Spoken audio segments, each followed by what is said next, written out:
బాధలు వచ్చినా, అనారోగ్య సమస్యలు అన్ని కూడా యేసయ్య వారికి తీర్చువారు. ఆయనాంటి దేవుడు ఈ లోకంలో ఎవ్వరే. మన కోసం ప్రాణం పెట్టిన దేవుడు, మన కోసం అర్ధవారుగా మరణించిన దేవుడు, మన పాప భారం మొత్తం సిలువలో మోసాడు. దేవుడు ఈ లోకానికి ఎందుకు వచ్చాడు అంటే మన పాప నిమిత్తము మనము అనుభవించిన శిక్షని ఆయన అనుభవించాడు. మన కోసం దేవుని ఆలోచించాడు. మన కోసం ప్రాణం పెట్టిన దేవుడు మనం ఆలోచిస్తున్నాం. మనమందరం కూడా ఆయన ఆలోచిస్తూ ఉండాలి. బైబిల్లో చాలా మంది జీవితంలో ఆయన కార్యాలు చేశారు.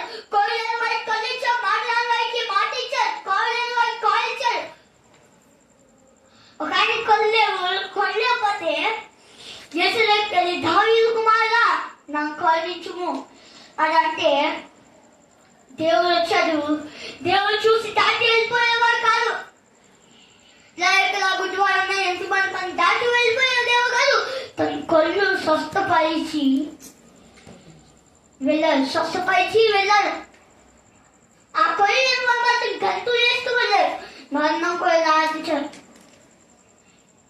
ఒక ఆయన జీవితంలో ఎలాగే కష్టం వచ్చినా, ఇబ్బంది వచ్చినా అన్ని మనుషుల వైపు చూశాడు, రాజుల వైపు చూశాడు, తల్లిదండ్రుల వైపు చూశాడు, బంధువుల వైపు చూశాడు. కానీ అందరి వైపు చూశాడు, కానీ లోకం వైపు చూశాడు, కానీ దేవుని వైపు చూడలేదు.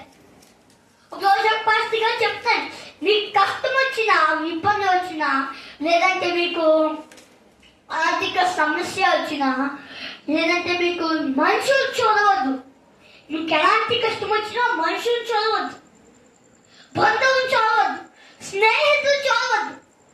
నువ్వు ఒక్కసారి నిజముగా మొదలుపెట్టి ఆయన సన్నిధికి వచ్చి ఆయన ఆరాధిస్తూ ఉంటే నీ కష్టాలున్నా, రోగాలున్నా, ఆర్థిక సమస్యలున్నా, ఎన్నున్నా కూడా దేవుడు ఆయన నడిపించేవారు. హల్లెలూయా. మన కూడా ఆరాధించారు, మన కోసమైన ప్రాణం పెట్టారు. మనం అనుభవించే శిక్షణ ఆయన అనుభవించారు.